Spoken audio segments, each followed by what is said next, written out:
ইতিহাস আর ঐতিহ্যের সন্ধানে আমার এই অভিযাত্রাকে দুঃসাহসিক বলবো নাকি ভয়ঙ্কর বলবো, সেটা আপনারাই বলে দিবেন।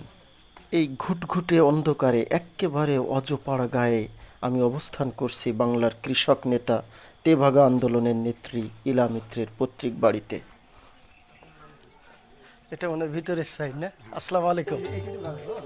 হ্যাঁ, বাড়িটি এতটা নিভৃত পল্লীতে থাকাতে আসলে আমাদের খুঁজে পেতে অনেক কষ্ট হয়েছে, যার কারণে আসলে এই রাত হওয়া। এখন রাত 9টা। আলহামদুলিল্লাহ।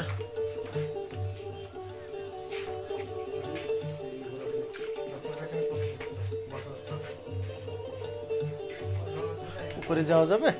যাই। আপনার নাম কি ভাই? আমার নাম হ্যাঁ, আমার নাম মাসুদ খান।